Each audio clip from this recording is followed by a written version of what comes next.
Le fondement de l'agneau de Dieu. Pourquoi a-t-il été sous le signe d'un agneau? Pourquoi le Créateur de toutes choses va-t-il accepter souffrir comme un simple homme? Il y a plusieurs questions qui vont nous pousser à réfléchir ensemble sur la nature de la vie et le comportement du cœur de Dieu. Dieu a-t-il souffert pour nous? Nous l'avons déjà dit plus haut. L'agneau est le petit de la brebis. Or nous savons tous que c'est l'une des bêtes que Dieu a créées qui ont des organes de défense insignifiantes. L'agneau est donc un être sans défense. Pour comprendre cette image, il faut comprendre l'état du cœur de Jésus-Christ devant le péché d'Adam et Ève. En effet, dès qu'il a vu et constaté que l'homme a péché et est mort, son cœur fut blessé. La réaction du Fils de Dieu devant la réalité du péché fut étrange. Au lieu de se mettre en courroux contre l'homme, il se met à souffrir pour lui. Au lieu de rougir contre lui comme un lion, il préféra se taire et s'abaisser devant la situation, et il s'abaissa au plus bas niveau. Sa compassion coulait à flots. L'état de ce cœur meurtri, L'état de ce cœur meurtri de souffrance est ce que traduit la bête du jardin d'Éden. Cette bête sacrificielle a servi de point de départ pour annoncer la mort du Fils de Dieu sur la terre. Ce sacrifice du jardin d'Éden n'était pas le sacrifice lui-même. Mais la mort de la bête du jardin d'Éden a servi de sacrifice de prolongation jusqu'à ce que le Shiloh, le Sauveur, vienne. Cette bête n'est qu'une image qui décrit le cœur de Dieu. Voici le message qui était contenu dans le sacrifice du jardin d'Éden. Dieu a tant aimé le monde qu'un de ces jours, il est venu lui-même en personne, mourir tout comme cet agneau innocent. Il ne mourra pas afin de prolonger nos vies mais afin de les rendre éternelles. Jésus est donc pour cela, le vrai agneau de Dieu. Nous comprenons donc que Moïse a apporté la loi, mais la grâce et la vérité ont été apportées par Jésus-Christ, Jean 1, 16. Qu'est-ce que cela veut dire? Les fondements des expressions Fils de l'homme et Fils de Dieu. Pourquoi Dieu s'est-il fait homme pour venir parmi nous? Pourquoi Dieu le Créateur de toutes choses s'est-il plu en ce? Pourquoi Dieu le Créateur de toutes choses s'est-il plu en se faisant Fils de l'homme? Le Seigneur explique. Et il lui a donné le pouvoir de juger, parce qu'il est Fils de l'homme. Jean 5, 27, en ce qui concerne l'autre expression, il dit, en vérité, je vous le dis, l'heure vient, et elle est déjà venue, où les morts entendront la voix du Fils de Dieu et ceux qui l'auront entendu vivront. Jean 5, 25. Pendant que le Fils de l'homme vient comme un être humain, pour juger le monde, et son Dieu, le Fils de Dieu est le rôle dans lequel Jésus va démontrer sa divinité absolue. Le fondement de la mort Romains 5, 12 à 21. La mort produit deux effets selon les cas. 1. Lorsqu'elle est causée par la parole de Dieu, elle frappe la chair et la détruit. C'est la mort de la chair.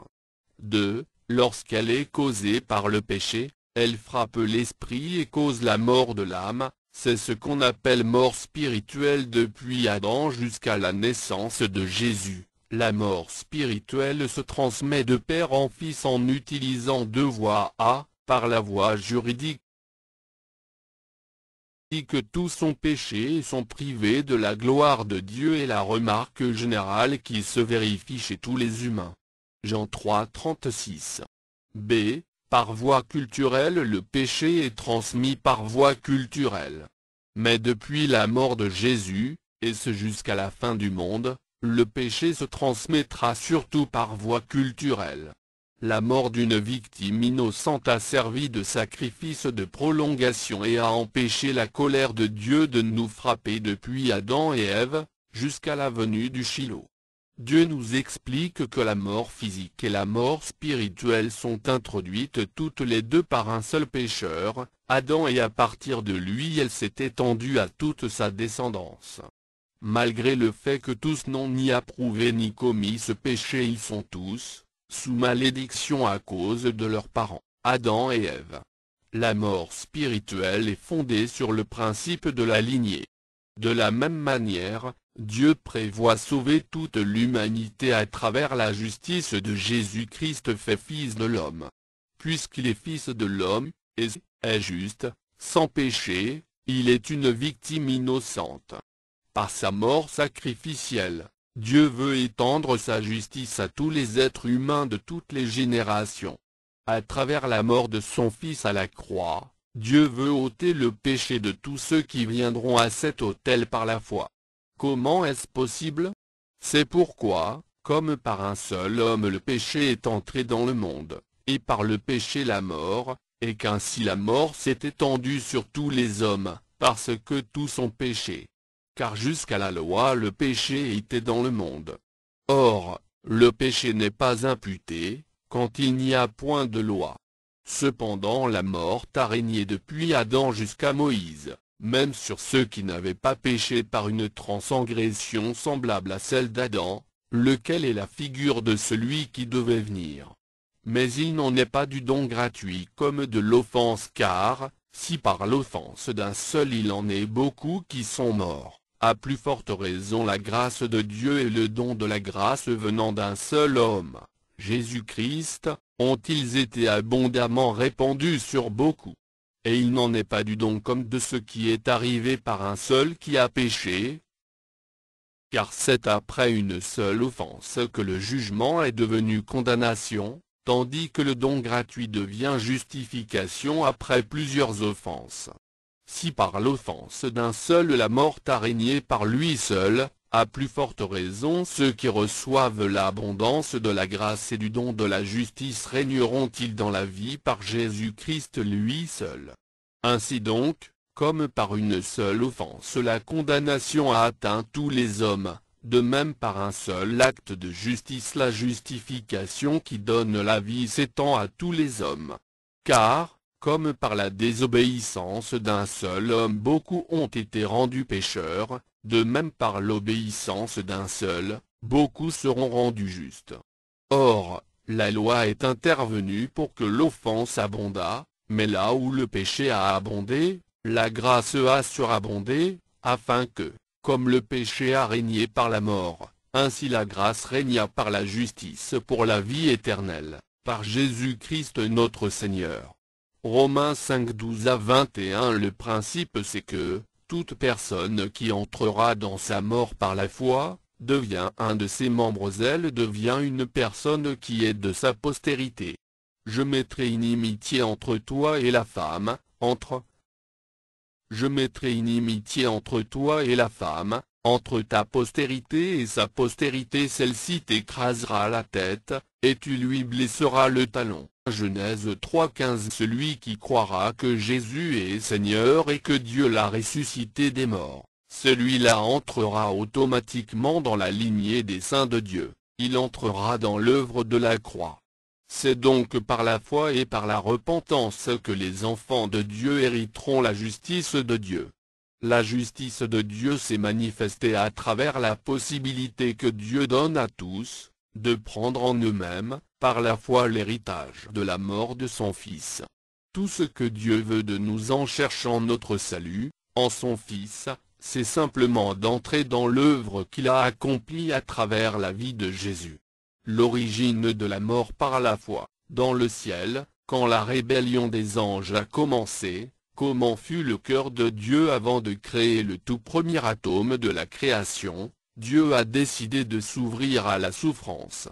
Il a accepté partager sa joie avec ses créatures. C'est le partage de son amour. Son amour s'est explosé en donnant naissance à la vie des autres créatures comme les anges et plus tard, l'univers et tout ce qu'il renferme. C'est cette explosion, positive, de la joie de Dieu qui est à l'origine de la création de tout ce qui existe. Job 38:7. Comment devint ce cœur d'amour après la rébellion en décidant de créer des êtres aussi intelligents que lui-même, des êtres si puissants et capables de raisonner, Dieu a osé vivre les conséquences ou les avantages de son œuvre. Cette façon de décider souffrir pour ses fils est le fondement de la croix ou de la mort par la foi. Il y a deux ères dans l'histoire de la croix. l'ère angélique ou pré-adamique est celle dont nous sommes en train de parler. Cette ère est caractérisée par l'engagement du Seigneur à s'investir pour que la vie se multiplie autour de lui. Durant cette ère, Dieu créa les anges. La rébellion de Satan et le tir des anges a attristé le cœur de Dieu. C'est le premier péché ou le péché primitif. Le Seigneur crée ensuite l'homme. Mais Satan ajoutera au tir des anges rebelles, toute la race humaine. C'est le deuxième péché de Satan. La croix du Seigneur dans la création d'Adam est aussi la même que celle de la création primitive. Depuis la création des anges, Dieu a accepté partager sa joie avec ses créatures. Il s'est préparé d'avance pour souffrir. Lors de la chute d'Adam, on a vu au milieu du trône un agneau qui était comme immolé. Qu'est-ce que cela veut dire? On nous dit ici que c'est le cœur de Dieu, c'est sa parole, c'est au fait son fils qui est devenu un agneau faible. On veut nous dire que son cœur devint comme mort, immolé, et ensuite faible, agneau. Depuis quand cet agneau était là, c'est quand il s'agissait d'envoyer quelqu'un comme sauveur de l'humanité qu'on a remarqué la présence de l'agneau. Pourquoi? C'est Jean, notre frère dans la foi, qui a vu l'agneau immolé dans le ciel. Aucune partie des Saintes Écritures ne dit que Dieu a envoyé un sauveur pour racheter les anges lors de la chute primitive. C'est seulement lors du deuxième péché de Satan que l'agneau a été révélé dans le ciel. Il se peut que l'agneau de Dieu soit là depuis. Proverbe 8, 26, dit que Jésus était là depuis, avant la fondation du monde. En ce qui nous concerne, cette double situation du cœur de Dieu traduit le degré d'engagement du Fils de Dieu pour sauver notre race.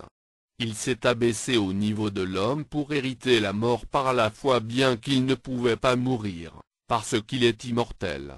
Sauver les âmes humaines était devenu pour Dieu une double tâche. Premièrement, il doit amener ces âmes à devenir de vrais agneaux de Dieu par la foi. En le faisant, elles vont ressembler au Fils de Dieu qui est le modèle de départ.